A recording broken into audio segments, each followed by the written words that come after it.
I'd say racism is why we have to talk about race. It's like I tried to live in a world where I didn't talk about my race, and what it got me was a lot of self-deprecation, because instead of considering my environment and my history for why I had struggles with things, I just blamed myself.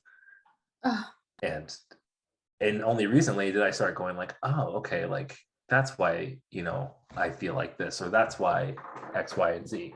And it's so helpful. It's funny where at the same time someone's like, oh, that's uncomfortable. It's like, yeah, for me, it was like, that's incredibly freeing to be like, oh, that's what that is. Awesome. Oh, I'm not an idiot. Like I'm stressed. I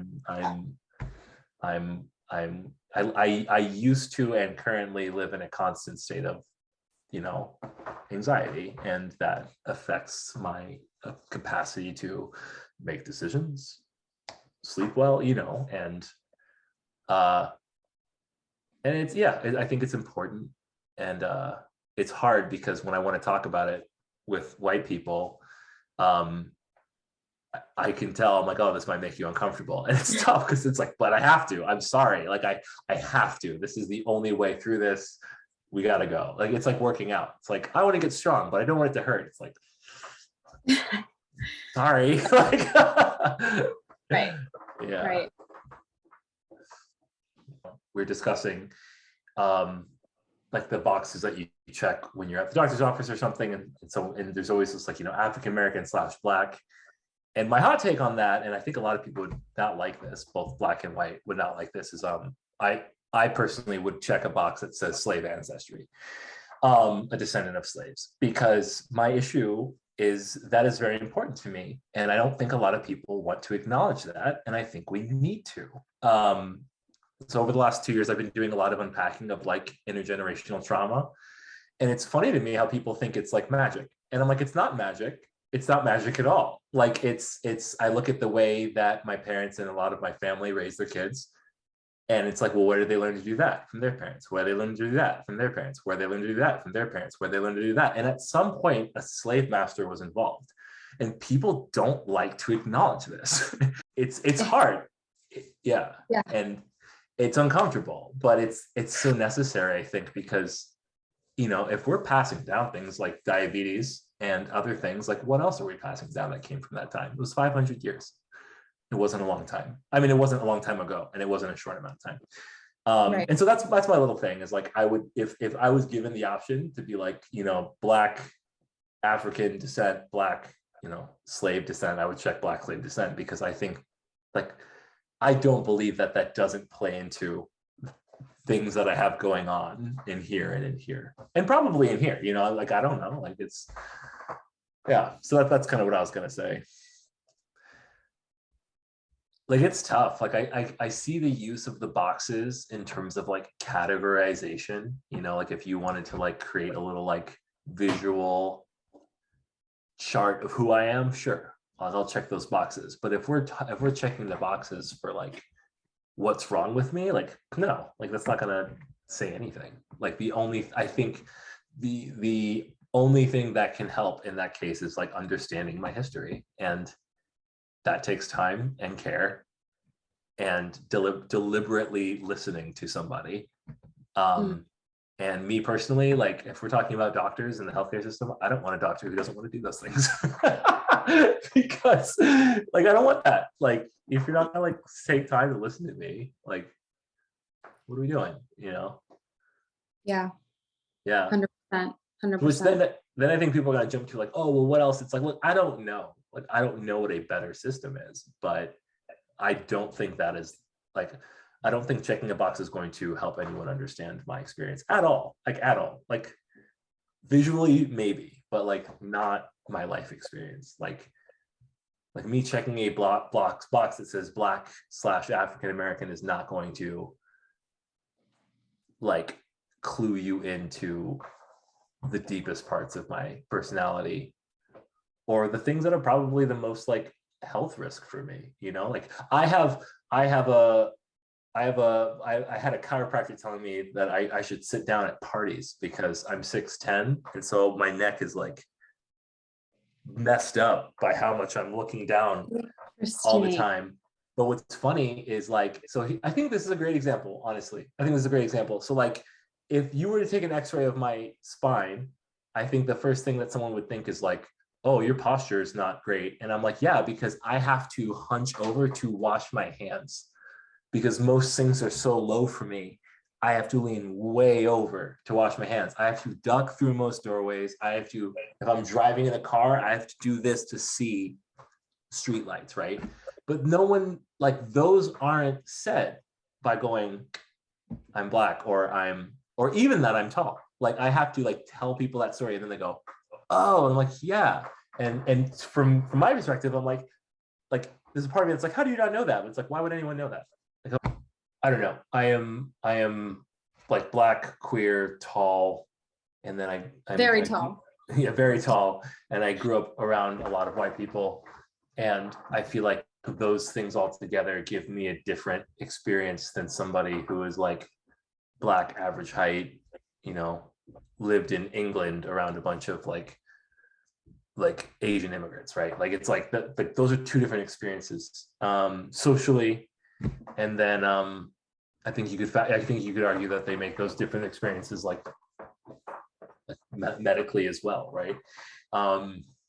Like where you live matters, you know, like I'm gonna eat a different diet living in the dirty South than I am living in like, I don't know, like the Philippines. You know what I'm saying? Like, and that's gonna factor into my experience. And I think intersectionality is huge because once again, like I think what it all comes down to is we want so badly for it to just be like, and like our brains do it. Our brains automatically do not want to acknowledge nuance. They're just like, no, I want everything to be simple, just like everything's simple, you know, but it's not simple. There's a lot of nuance and we don't want to see it, not because we're bad people. We just like, it's complicated and it makes things difficult. But the thing is, those nuances like play a huge role into our experience. And I don't think you can realistically not include them, you know. Yeah. I've had a lot of doctors' experiences where essentially they're just like, I'm like, something's wrong. And then, you know, they'll run tests and like run blood work and, you know, like, oh, everything looks fine. And I'm like, okay, that's not helpful because I know something's wrong. But when I now hear that everything's fine, now I'm gaslighting myself and I'm like, oh, I guess I'm just crazy. Right. And so what we were talking about earlier is like, I basically have had like because of working in film and like a particular film incident, I essentially, I don't know if say came down, I developed some PTSD around that. And you know, what's funny is like a lot of people don't like hearing this, but like a lot of that was because of the racial aspect of my life. I basically existed, I was working on set and I had so much pressure that I had put upon myself to show up as one of the only Black people. And not just that, but like also when you're Black on set, and once again, hot take after hot take, like you're not listened to the same way. You're not listened to the same way. It like you're like to be a large Black man on set doing stunts, like you're expected to be like a stone wall. Like everyone is somehow surprised when Terry Crews is like, hey, I have feelings and I was abused. And everyone's like, why? And it's like, he's a person. Like, sure, he's got huge muscles as big as a car. He's a person. And so I was kind of affected by that. And so because of that, I just tried to I tried to tolerate more than I could handle. And so I essentially lived in like an environment of like constant fear of like getting fired, like a stunt going wrong, like not performing adequately. And so that kind of led to like some PTSD. And after that job, when I was going to doctors and trying to figure out what was wrong with me, I wasn't sleeping. You know, I was having like flashbacks and not even knowing it. Essentially, I just kept being told like, no, you're fine. No, you're fine. No, you're fine. And I was like, but something's wrong. Like, I don't feel fine. And that was such a hard time because I wasted so many copays. I spent so many copays just being told, no, you're fine. I'm like, but I'm not. I don't feel fine. And it wasn't until I saw somebody who just really sat there and was like, let me hear it. And then I got to speak. And then they were like, oh. And then like, I could tell this was different because they were simply listening to me and not just like, they didn't come in with their idea of like, no, I know what it is. You don't know what it is. You've been Googling too much. And I'm like, but you're about to Google it too. Sorry, I don't know. That was kind of a tangent, but that's, yeah, I think it's so important just to feel like I'm being listened to by my medical professional. Because when they're not, we know, like, it's not, I'm not stupid. When a doctor's not listening to me, I'm like, well, this is a waste of money. Like, and to the point where I've developed this, like going to the doctor to me feels like calling Apple tech support when you've already tried all of the other things. So you have to call them like, yes, I've turned it off and on again. Yes, this and that. No, I haven't done this. Please just listen to me. Can I talk to a human? And it's like that with the doctor, where I have to be like, yes, I eat well. I exercise regularly. No, I don't smoke. Yes, I drink, but once like a week. Please don't make an overblown story about that. Like, and like, it's just this like, please God, hear me, and don't just like jump off on the first thing that I mentioned or something. So. Right. Right. And, you know, I could imagine that as researchers, we may have a tendency to do the same thing, right? It's just like, well, these are the data that I have available to me. And so I'm going to use them to tell a story about my study population, you know, and just hope that those data points that I have on each individual are going to tell me the things that I need to know about what I'm trying to learn. But oftentimes, I mean, you know, how accurate is a checkbox for that kind of a thing? I mean, it can only be as accurate like as it has been in the past, right? And then I think this goes back to the first thing we were talking about, which is like there's a lot of Black perspectives, and there's not just one.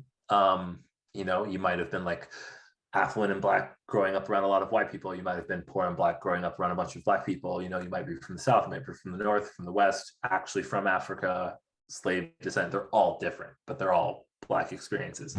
And so to put all those in one check, it's like, hold on. Like, there's so many different experiences.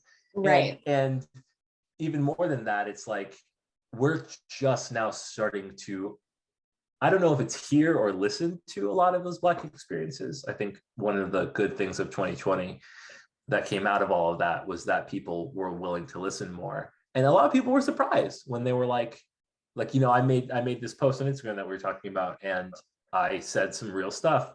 And the response to that was overwhelming, partially because a lot of people engaged with it. But the thing that was more overwhelming to me was how, when I first started writing that, I thought everything I was saying was obvious. And then so many people were like, I didn't know you felt that way. And I was like, wow, really? Like, you didn't know? Like, and that blows my mind. And so lately I've been speaking my mind a little more. And what's tough is like, then we reach this point where like, I'm trying to give you more data, but then I watch people like, no, I don't want to hear it because the data hurts. It's like, I don't know how to make the data not hurt. I don't know how to tell someone that like, I don't always want to see a Black Lives Matter sign, especially like if it's in the front yard of a giant house. Like, I don't want to see that, you know, like it's like, but then you tell that and someone gets really mad and you're like, I'm just trying to give you the data. Like, I don't know what to tell you. So, right. It's not a quick fix. I'm so sorry. Yeah.